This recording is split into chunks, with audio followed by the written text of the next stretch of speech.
오늘의 말씀 요한복음 14장 8절부터 12절 말씀입니다.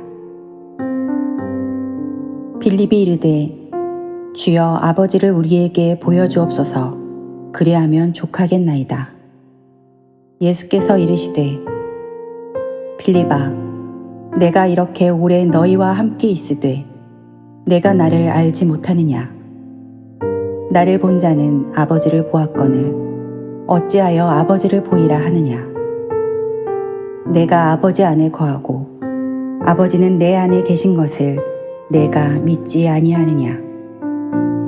내가 너희에게 이르는 말은 스스로 하는 것이 아니라 아버지께서 내 안에 계셔서 그의 일을 하시는 것이라. 내가 아버지 안에 거하고 아버지께서 내 안에 계심을 믿으라. 그렇지 못하겠거든 행하는 그 일로 말미암아 나를 믿으라. 내가 진실로 진실로 너희에게 이르노니 나를 믿는 자는 내가 하는 일을 그도 할 것이요 또한 그보다 큰 일도 하리니 이는 내가 아버지께로 감이라. 아멘. 할렐루야. 오늘 예배 가운데 나오신 여러분 모두를 주님의 이름으로 환영하고 여러분 한 분 한 분을 주님의 이름으로 축복합니다. 마태복음 19장에 보면 재물이 많은 한 청년에 관한 이야기가 나옵니다. 이 청년이 하루는 예수님을 찾아와서 이런 질문을 던지게 되죠. 저는 계명도 잘 지키고 있고 무엇 하나 부족한 것이 없습니다. 그런데 한 가지 부족한 것이 있는데 그것은 바로 영생에 관해 아직까지도 제가 잘 모르겠습니다. 그러자 예수님께서 이 청년에게 이렇게 대답을 해 주십니다. 네가 진정한 행복을 원한다면 네가 돌아가서 네가 가지고 있는 그 모든 재물을 팔아 가난한 사람들에게 나눠 주어라. 그리고 난 후에 나를 따르라. 예수님의 이 말씀을 듣게 된 청년은 얼굴색이 변하여 그 자리를 떠나게 됩니다. 이 이야기는 우리가 잘 알고 있는 한 부자 청년에 관한 이야기죠. 이 이야기 속에서 예수님께서는 이 재물이 많은 청년에게 선택을 요청하시는 것을 보게 됩니다. 바로 이 재물과 주님이라고 하는 선택이죠. 너는 너의 재물을 선택하든지 아니면 나를 선택하든지 하라는 것이었습니다. 부자 청년은 우리가 알고 있듯이 이 두 가지 선택 중에서 바로 재물을 선택을 한 것이죠. 주님께서 너에게 하늘에 복이 있을 것이라 말씀하셨음에도 불구하고 이 청년은 자신의 그 재물을 버릴 수 없었던 것입니다. 예수님께서는 부자 청년을 통해 바로 그의 마음을 보고 싶으셨던 것입니다. 과연 너의 마음은 영생에 있느냐 아니면 그 많은 재물에 있느냐, 그것을 보고 싶으셨던 것이죠. 우리도 살아가면서 입으로는 주님을 원한다 말하면서 마음 깊은 곳에서는 아직도 세상을 원하며 살아갈 때가 참 많이 있습니다. 마치 청년처럼 말이죠. 버리지 못하는 마음이 있다는 것입니다. 우리는 항상 선택의 순간을 마주하며 살아갑니다. 하루에도 수십 번, 아니 그 이상을 선택해야 할 때가 있죠. 때로는 부자 청년과 같이 재물, 즉 이 세상과 주님이라고 하는 선택의 기로에서 고민에 빠질 때가 많이 있습니다. 부자 청년이 자신의 많은 재물을 포기하지 못한 것처럼 우리도 때로는 결정적인 순간에 주님이 아닌 세상을 선택할 할 때가 있습니다. 우린 잘 알고 있죠. 주님을 선택할 때 나의 영혼이 잘 되고 범사에 잘 된다는 사실을 잘 알고 있습니다. 그럼에도 불구하고 결정적인 순간에 주님이 아닌 세상을 선택합니다.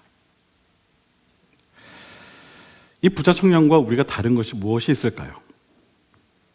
많은 재물이 다를까요? 아닙니다. 똑같습니다. 이 부자 청년의 이야기는 곧 우리를 향한 주님의 말씀인 것이죠. 이런 이야기를 하면 매우 현명해 보이는 분들은 이렇게 이야기를 합니다. 목사님, 그럼 둘 다 선택하면 되는 거 아닙니까? 둘 다 선택하면 되는 것 아닙니까?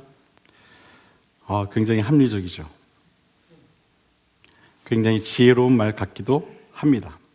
그러나 우리는 세상과 주님을 동시에 택할 수 없음을 알아야 합니다. 성경은 우리에게 말하죠. 너희는 세상의 빛이라. 여러분, 주님은 우리에게 왜 너희가 세상의 빛이라 말씀하셨을까요? 그것은 이 세상은 이미 어둡기 때문입니다. 다시 말해서 우리가 빛이라면 세상은 어둠이라는 거예요. 이 둘이 함께 할 수는 없는 법입니다. 빛이 있으면 어둠은 사라집니다. 빛이 사라지면 어둠은 찾아오는 것이죠. 이 둘이 함께 할 수 있는 것이 아닙니다. 다시 말해서 우리는 세상과 주님을 동시에 섬길 수는 없는 법입니다. 우리가 주님을 따른다는 것은요, 그만큼 세상을 살아가면서 많은 것을 포기한다는 것을 의미한다는 사실을 우리는 깨달아야 할 줄로 믿습니다. 부자 청년의 고민과 같은 이 경우의 수를 충분히 예측하며 살아가야 한다는 것을 말하는 겁니다. 세상은 우리가 하나님의 백성으로 빛의 자녀로 살아가도록 그냥 놓아두지 않는다는 거예요. 수없이 많은 유혹으로 우리를 당기려 할 때가 많이 있다는 사실을 우리 먼저 깨달아야 합니다. 여러분, 살아가면서 참 많은 유혹을 당할 때가 있으시죠? 왜 대답이 없으십니까? 목사님, 저는 그래도 유혹 앞에서 늘 승리합니다. 이런 마음들이신가요? 수없이 많은 유혹이 찾아올 때가 있어요. 그때 여러분 어떠세요? 그 모든 유혹 앞에 승리하십니까? 그러지 못할 때가 있죠.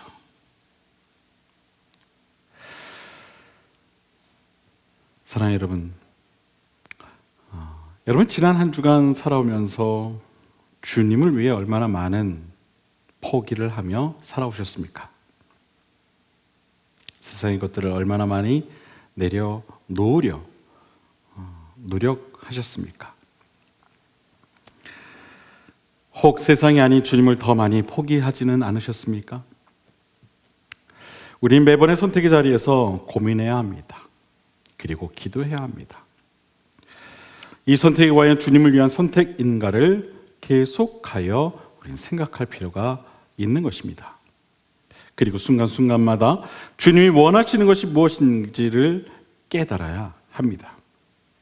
세상에 그 사라져버릴 일들 때문에 주님께서 우리를 위해 세우신 커다란 그 영원한 계획들을 우린 결코 포기해서는 안 될 줄로 믿습니다.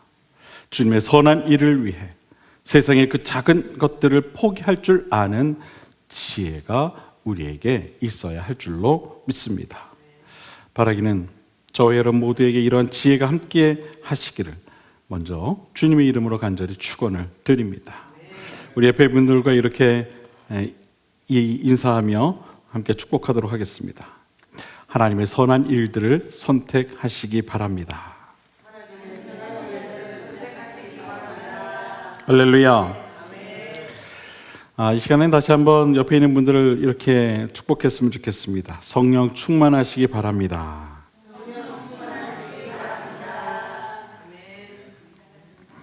오늘은 성령 강림 주일입니다. 우리는 성령 충만한 삶을 살아야 합니다. 성령 충만한 삶. 성령 충만한 삶이란 내 안에 하나님의 거룩한 영으로 가득하여진 삶을 뜻합니다. 나의 전 인격이 하나님의 거룩한 영에 흡수되어 다스려지는 상태. 나의 언어와 행동과 나의 성격과 성품까지도 하나님의 거룩한 영에 의해 다스림을 받는 삶. 즉 나의 이 창조되어진 이 모든 존재가 그리스도화 되어 가는 삶을 우리는 곧 성령 충만한 삶이다 라고 말하는 것입니다. 오늘 본문에서는 빌립이라고 하는 인물을 통해 성령 충만한 삶에 관해 이렇게 이야기를 하는 것을 보게 됩니다.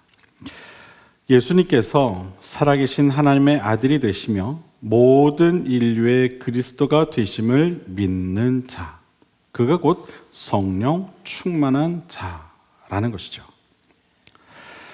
예수님을 그리스도로 인정하는 자, 여러분 그러시죠? 예수님을 그리스도로 인정하시죠? 아멘. 또한 살아계신 하나님의 아들이라고 믿는 자, 마찬가지시죠? 그렇게 고백하는 자가 곧 성령 충만한 자라는 거예요. 우리는 이 두 가지 사실만 잊지 않으면 되는 겁니다. 그러면 우리는 성령 충만한 삶을 살아가게 되는 거예요. 예수가 우리의 그리스도가 되시고 또한 살아계신 하나님의 아들이심을 기억하며 믿으며 고백하며 살아가는 자, 그하고 성령 충만한 삶을 사는 자라는 겁니다. 그렇다면 우리는 왜 꼭 성령 충만한 삶을 살아야 하는가? 또한 성령 충만한 삶을 살게 될 때 우리에게는 어떠한 일이 나타나는가? 먼저 우리가 성령 충만한 삶을 산다는 것은 우리가 능력 있는 삶을 살기 위해서입니다. 본문 12절을 보면 예수님께서 빌립에게 이렇게 말씀하시는 장면이 나옵니다. 내가 진실로 진실로 너에게 이르노니 나를 믿는 자는, 즉 예수 그리스도를 믿는 자는 내가 하는 일을 그도 할 것이요 또한 그보다 큰 일도 하리니 이는 내가 아버지께로 감이라. 예수님께서는 빌립에게 이렇게 약속하며 말씀하시죠.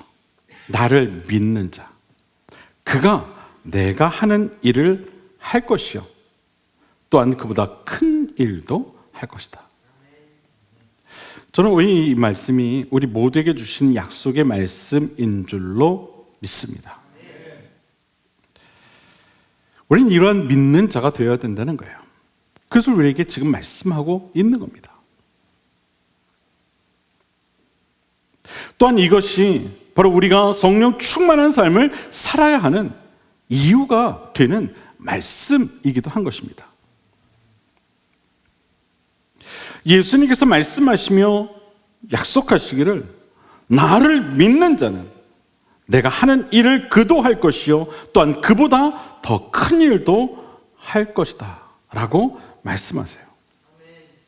즉 주님께서 이 땅에서 보여주셨던 그 능력의 삶보다, 아니 그보다 더 큰 능력의 삶을 살아가게 될 것이라고 말씀하고 있는 거예요.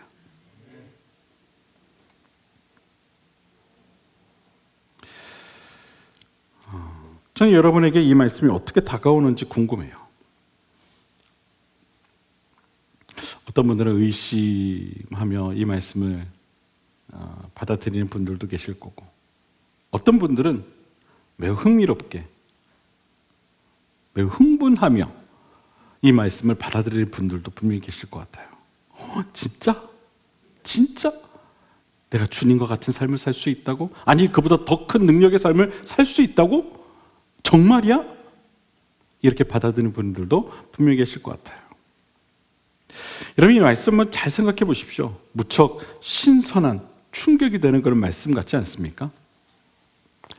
우리에게 예수 그리스도를 믿는 믿음이 있다면, 예수님께서 이 땅에서 살아계시며 행하셨던 그 수많은 능력의 일들과 동일한 일들을 할 수 있을 뿐만 아니라 그보다 더 큰 일들을 행할 수 있다는 바로 이 말씀이, 이 말씀을 보고 듣는 모든 이들에게 분명 큰 울림을 주는 놀라운 그런 말씀이면은 분명한 사실일 것입니다. 여러분, 오늘 본문의 내용은 이렇습니다. 하루는 빌립이라는 제자가 예수님을 찾아오죠. 그리고 이렇게 이야기를 합니다. 주님, 우리에게 아버지를 한번 보여주세요. 그러면 우리가 정말 만족할 것입니다.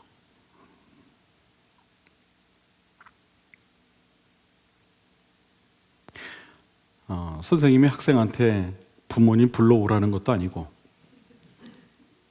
참 대단하죠. 빌립이 예수님한테 그렇게 이야기를 한 거예요. 아이, 주님, 아버지 한번 보여주세요. 그럼 저희가 정말 만족할 것 같습니다. 다른 거 다 필요 없을 것 같습니다. 아버지만 한번 보여주세요. 너그 아버지 데려와라, 이게 아니잖아요. 그런 차원이 아니잖아요. 근데 지금 그런 얘기를 하고 있는 거예요, 빌립이. 참. 예수님께서 어떻게 대답하세요? 빌립아, 내가 이렇게 오랫동안 너희와 함께 있었는데 내가 아직 나를 알지 못하느냐?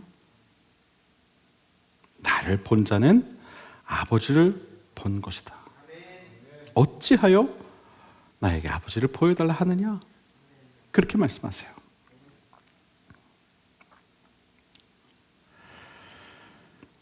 오늘 소개된 이 빌립이라고 하는 인물을 우리가 먼저 한번 살펴볼 필요가 있어요. 너무 우리하고 정말 많이 닮아 있어요. 한번 보세요. 빌립이라는 인물은요, 매우 계산적인 사람이었던 거예요. 그리고 이성적이고요, 굉장히 현실적인 그런 사람이었어요. 우리하고 똑같죠. 믿음보다 어떤 이성적인 판단에 의지하는 사람, 그리고 자신이 경험한 것에 의해 그 깨달음의 모든 것을 이해하고 받아들이려 했던 그런 인물이었습니다. 빌립이라고 하는 인물이 그랬어요. 우리하고 똑같죠. 그렇죠? 여러분 기억나실 거예요. 5,000명의 무리들을 어떻게 먹일 수 있을까? 예수님께서 그런 질문을 던지셨을 때 저들에게 돈을 걷어서 지금 가서 떡을 사와도 부족할 것 같습니다. 그만큼 많습니다. 라고 대답했던 인물이 바로 빌립이에요. 그러니까 얼마나 계산적이었던 거예요. 그렇죠? 예수님을 모시고 예수님과 함께 동행하며 살았음에도 불구하고 그의 생각에는 아직까지도 주님에 대한 완벽한 신뢰함이 없었다는 거예요. 뭔가 현실을 더 바라보고 그 안에서 뭔가 이성적으로 할 수 있는 일들을 먼저 계산했던 그런 사람이었어요. 그의 이 대답, 돈을 걷어서 떡을 사도 부족할 것 같습니다 라고 하는 그의 이 대답을 통해 그가 예수님을 향한 믿음보다도 눈에 보이는 현상이나 어떤 현실에 어떻게 대응할 것인가를 먼저 생각하는 사람이었음을 우리는 알 수가 있는 거예요. 즉 그는 예수님에 대한 믿음이 적었던 그런 사람이었던 것이죠. 그래서 그가 오늘 본문에서도 이렇게 이야기하고 있는 거예요. 주님, 아버지를 한번 보여주세요. 그럼 우리가 다른 거 다 필요 없을 것 같습니다. 족하겠습니다. 이게 무슨 뜻이에요? 다른 거 다 필요 없다고 하는 거죠. 이 말에는 이미 그의 믿음 없음이 담겨 있는 거예요. 요한복음 20장 29절 예를 보면 믿음 없는 자들을 향해 예수님께서 이렇게 말씀하시는 것을 보게 돼요. 예수께서 가라사대 너는 나를 본고로 믿느냐? 보지 못하고 믿는 자들은 복되도다. 예수께서 제자들 앞에서 이 책에 기록되지 아니한 다른 표적도 많이 행하셨으나 오직 이것을 기록함은 너희로 예수께서 하나님의 아들 그리스도이심을 믿게 하려 하며 또 너희로 믿고 그 이름을 힘입어 생명을 얻게 하려 함이니라. 아멘. 사랑하는 여러분, 저는 우리 모두의 믿음이 바로 이 예수님의 말씀과 같이 보지 않고도 믿을 수 있는 그런 복된 믿음이 다 되어질 수 있게 되기를 주님의 이름으로 간절히 축원을 드립니다. 눈에 보이는 어떤 현상이나 현실에 안주하며 내가 보고 경험한 하나님만을 의지하며 살아가는 얕은 믿음이 아니라 보지 않고도 믿을 수 있는 그런 큰 믿음이 저와 여러분 모두의 믿음이 될 수 있게 되기를 바랍니다. 여러분, 우리의 삶의 상황과 환경은 변한다 해도 예수 그리스도를 믿는 우리의 믿음은 결코 변해서는 안 됩니다. 나의 모든 것들이 변한다 해도 주님을 향한 우리의 믿음만큼은 변해서는 안 된다는 거예요. 그런데 우리는요, 그렇지 못할 때가 너무나 많이 있어요. 상황과 환경이 바뀔 때마다 우리의 믿음도 따라 변할 때가 있다는 거예요. 그래서 자주 넘어지기도 하고 자주 흔들리기도 합니다. 상황 때문에, 환경 때문에, 어떤 삶의 문제 때문에, 때로는 내 자신의 부족함 때문에 믿음이 흔들릴 때가 있어요. 실제로 우리가 스스로 믿음 없다고 느껴질 때를 한번 생각해 보세요. 그러면은요, 정말 믿음이 없어서가 아니라 하나님이 아닌 어떤 상황을 바라보고 또한 환경을 탓하고 있는 내 자신을 보게 될 때가 있을 거예요. 이런 믿음이라는 것은 그런 겁니다. 하나님이 아닌 다른 것을 바라보고 있으면 저절로 약해지는 것이 우리의 믿음이에요. 여러분, 부흥회 할 때 보세요. 얼마나 믿음이 뜨거워요. 이유가 뭘까요? 하나님을 바라보니까 그런 거예요. 다른 건 다 필요 없어요. 하나님을 바라보니까 내 믿음이 뜨거워지는 거예요. 그런데 부흥회 끝나고 집에 딱 들어가니까 어때요? 어때요? 저 쌓여있는 빨래, 저 쌓여있는 설거지거리, 어휴, 말 지지리도 않는 난 자식들 뭐 이런 부흥회 때는 보이지도 않던 막 삶의 현실에 그런 막 내가 당장 해결해야 할 어떤 그런 삶의 문제들이 막 보이잖아요. 그럼 어때요? 그러한 것들을 바라보게 되죠. 믿음이 그 순간부터 점점 어떻게 되는 겁니까? 사라지게 되는 거예요.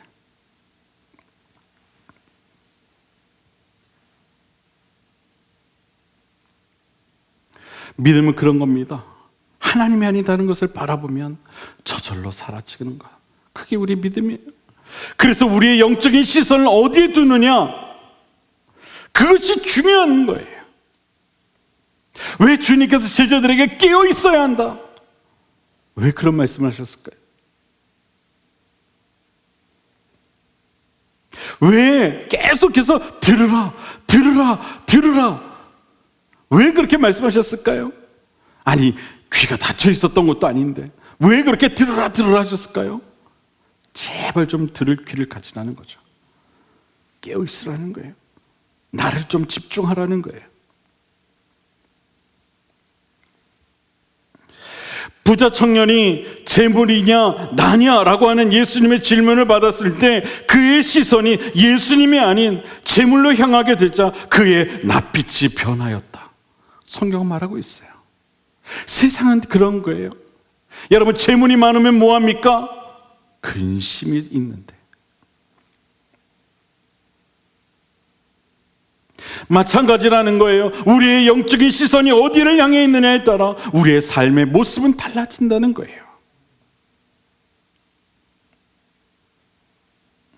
여러분, 그 재물이 많은 청년이 재물이 많다? 요즘처럼 주식을 했을 때도 아닌데 그 청년은 어떻게 재물이 많았을까요, 여러분? 분명 부모로부터 물려받은 게 많았던 거예요.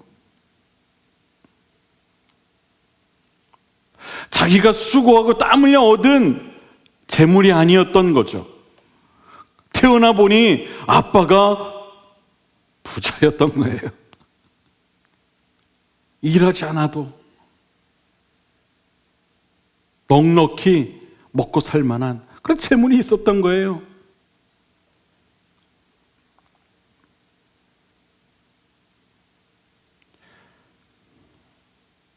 어찌 보면 이 청년에게는 그 재물이 그렇게 큰 의미가 있는 것이 아니었을 수도 있어요.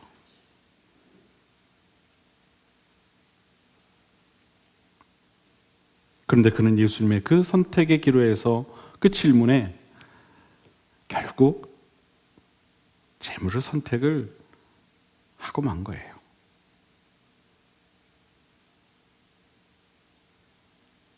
영원한 생명에 대해 진지했던 그 마음이 결국에는 재물 앞에서 무너지고 만 것이죠.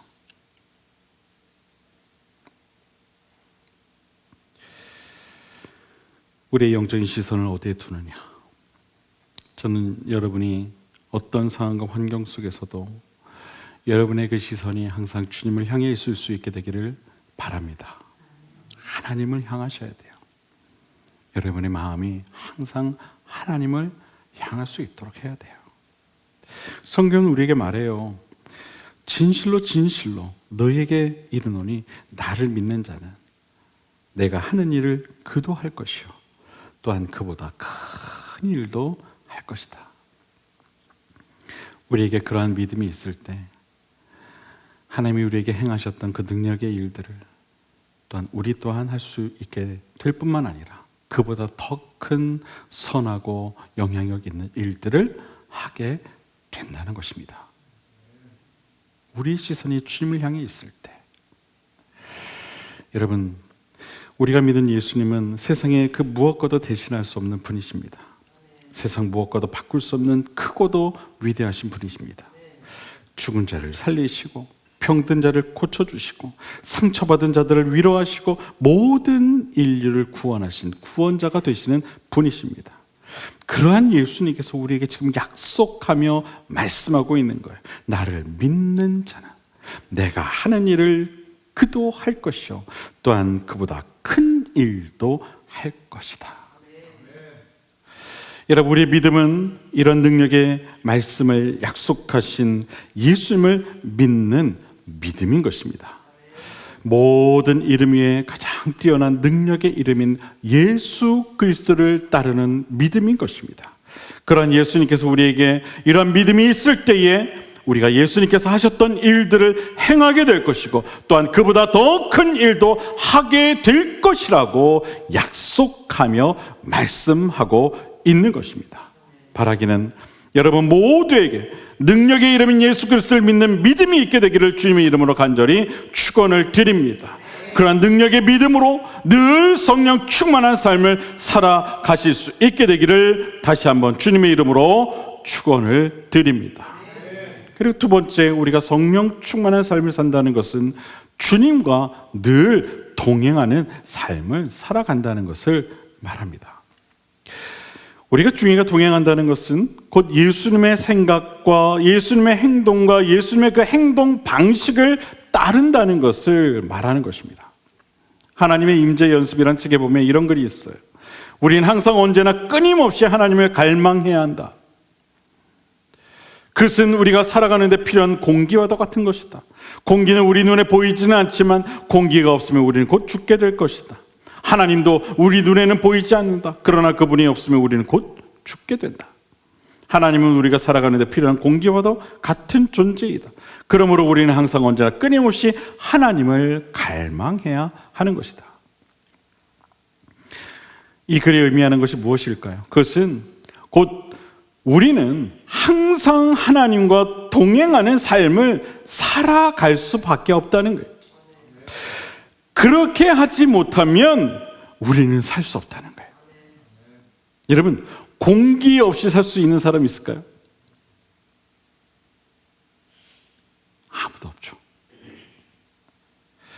하나님과 동행하는 삶은 그런 거라는 거예요.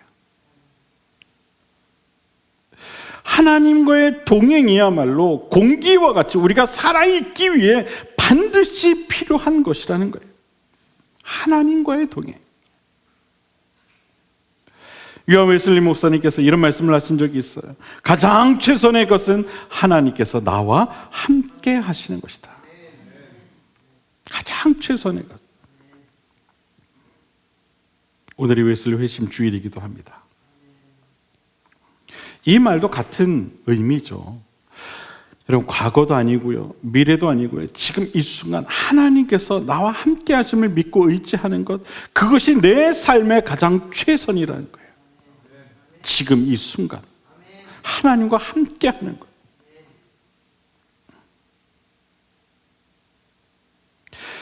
이렇게 부활하신 예수님께서 엠마오로 가는 두 제자와 동행했을 때 그들의 눈에는 예수님을 바라볼 수 없었어요. 그들의 눈에는 예수님이 보이지 않았던 거예요. 함께 가고 있지만 이분이 예수님인지를 그들이 알지 못했어요. 그러나 그들과 예수님은 분명히 동행하셨죠. 그렇듯이요, 여러분, 예수님께서는 지금도 우리 눈에 보이는 것 이상으로 더욱 분명하고 확실하게 우리와 함께 하고 계시고 우리의 삶을 인도해 주시며 우리가 어느 곳에 있든지, 여러분이 가정에 있든지, 여러분의 직장에 있든지, 여러분의 학교에 있든지, 어느 곳에 있든지 우리를 지켜주시고 우리를 보호해 주시고 계시는 줄 여러분 꼭 믿으시길 바랍니다. 중요한 것은 우리가 그 사실을 믿는 거예요. 주님이 나와 함께하고 계심을 믿는 거예요. 성령 충만한 삶을 산다는 것은 이처럼 우리와 항상 함께하고 계시는 하나님을 믿고 의지하며 동행하는 믿음의 삶을 살아가는 것임을 여러분 꼭 믿으시길 바랍니다. 밥을 먹을 때도, 일을 할 때에도, 잠을 잘 때에도, 때로는 화가 나서 누구와 다툴 때에도, 내가 어디서 무엇을 하더라도 항상 내 곁에 살아계시는 하나님, 그 하나님께서 나와 동행하고 있음을 우리는 기억할 필요가 있는 것입니다. 그래야 화도 좀 덜 내요. 싸우다가도 아이고 하나님 나랑 함께하고 계시지, 에휴 내가 참자. 화도 좀 덜 내더라고요. 네. 우리는 사실 잊지 않아야 돼요. 그리고 그것을 믿어야 돼요. 나와 함께 하시는 하나님, 항상 내 곁에 계시는 하나님, 그 하나님을 잊지 않는 것, 그리고 그분을 신뢰하며 그분과 동행하는 것이 바로 성령 충만한 삶인 것입니다. 사랑하는 여러분, 여러분은 매일의 삶 속에서 성령 충만한 삶을 살아가고 계십니까? 항상 여러분 곁에 계시는 성령 하나님과 동행하며 살아가고 계십니까? 어떤 추상적이고 어떤 느낌이 아닌 실제적인 하나님의 그 살아계심을 만나고 느끼고 그분과 동행하며 살아가고 계십니까? 우리가 믿는 하나님은 살아계신 하나님이신 줄 믿으시길 바랍니다. 하나님은 과거나 지금이나 또 앞으로도 영원히 계속하여 우리 가운데 살아 역사하시는 하나님이신 줄 믿으시길 바랍니다. 지금 이 순간에도 우리와 함께하고 계시는 하나님이신 줄 여러분 꼭 믿으시길 바랍니다. 우리 옆에 있는 하나님께 우리 감사 인사드리시기 바랍니다. 하나님 감사합니다. 이게 녹화가 된다면 얼마나 웃길까요? 사람들이 봤을 때 아니 이 사람들 지금 뭐 하는 거예요? 여러분, 하나님 우리 눈에 보이지 않지만 하나님 우리와 항상 함께, 그런 존재, 하나님은 그런 분이에요. 어느 곳에나 존재하시는. 바라기는 그런 살아계신 하나님을 여러분의 매일의 삶 속에서 늘 경험하며 살아가실 수 있게 되기를 바랍니다. 능력 있는 믿음을 가지고 여러분 삶에서 그 하나님을 경험하시기를 바랍니다.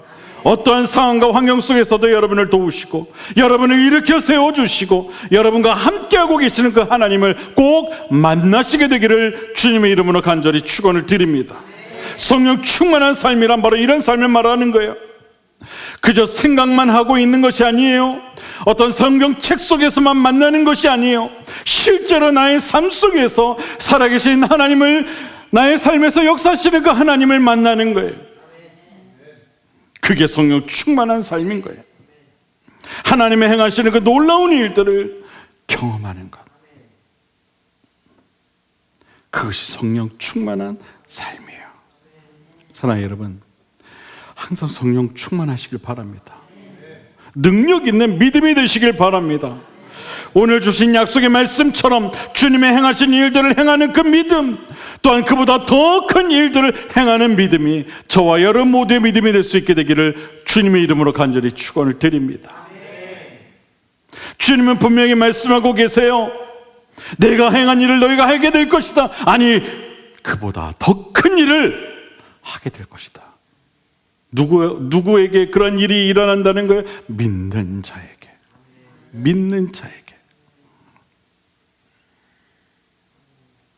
바라기는 성령 충만하여 하나님께서 허락하시는 능력 있는 삶을 꼭 살아가시는 저와 여러분 모두가 될 수 있게 되기를 주님의 이름으로 간절히 축원을 드립니다. 성령 충만하십시오. 능력의 믿음을 가지십시오. 그런 은혜가 함께하는 오늘 이 시간 저와 여러분 모두가 될 수 있게 되기를 바랍니다. 기도하겠습니다.